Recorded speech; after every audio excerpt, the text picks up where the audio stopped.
Bonjour à tous et bienvenue pour cette nouvelle vidéo. J'avais prévu au départ de faire la partie expérience audio ce dimanche, mais ce n'est pas le cas, et tout simplement pour faire une petite mise à jour de la vidéo que j'avais fait il y a quelques temps de ça, sur le passage au 20%, donc sur les colis qui arrivent en France.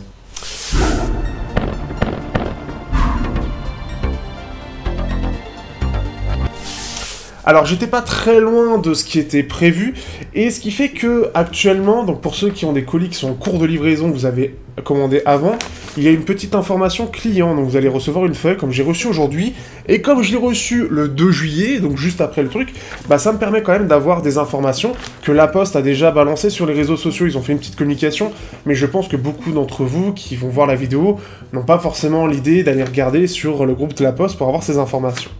Donc ce qui fait qu'ils expliquent bien évidemment qu'à partir de ce 1er juillet, tous les colis seront soumis à TVA dès le 1er euro. Donc ça c'est la première chose.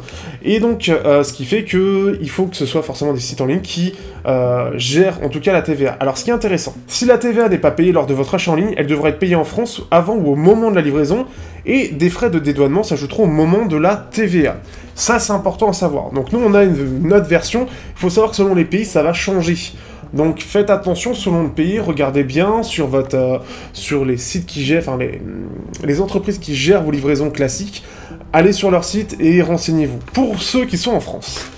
Donc si on achète, et actuellement c'est le cas, d'ailleurs j'ai fait une commande, la TVA est bien incluse, donc maintenant il va falloir que par exemple sur mes tests je parle des frais inclus lors de l'achat, ce qui fait que ça va être directement inclus. Alors ça va dépendre des vendeurs et ça va dépendre des marchandises.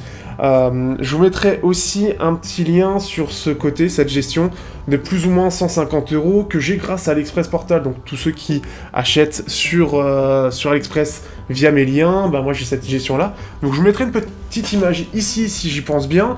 Donc en gros ça va dire qui gère quoi au niveau des taxes.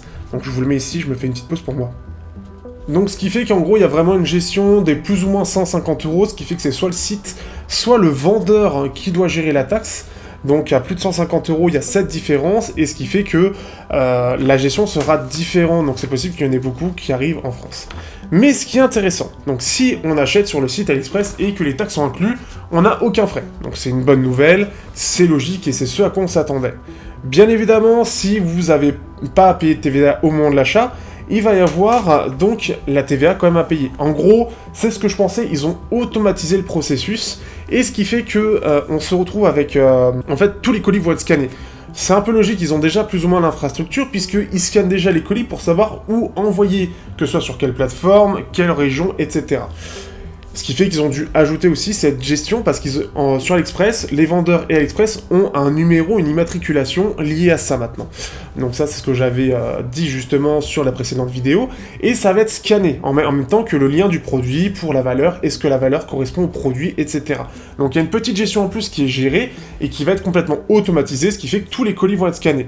En tout cas c'est l'idée derrière. Donc normalement on devrait tous avoir cette taxe-là. Il va être très difficile pour ceux qui cherchent des failles d'en avoir. J'en avais pas parlé lors de la précédente vidéo, et tant mieux parce que je pense qu'on ne pourra pas y couper. Après c'est pas très grave en soi, mais c'est quand même à savoir. Donc le problème c'est, vous n'avez pas payé la taxe sur le site, ça ne le gérait pas.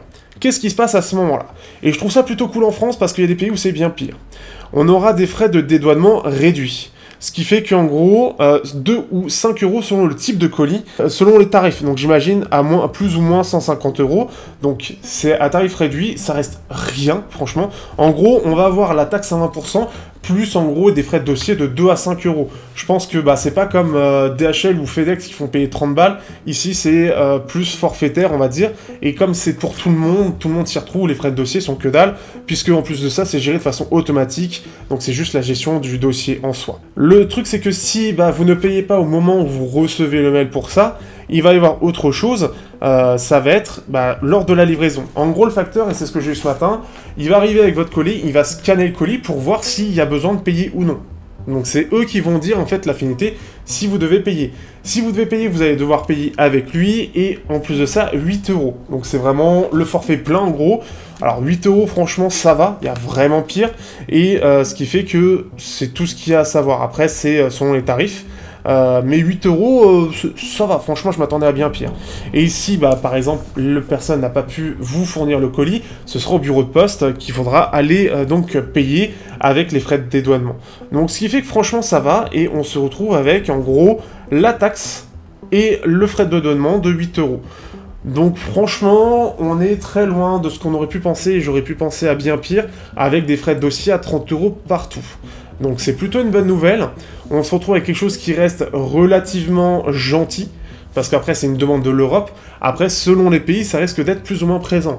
Après, il faut savoir que la France a quand même pas mal d'affinités avec la Chine aussi, hein, de façon politique, etc. Donc ce qui fait que je pense qu'on a juste ces frais de dossier qui restent très petits pour que bah, ça reste quand même intéressant.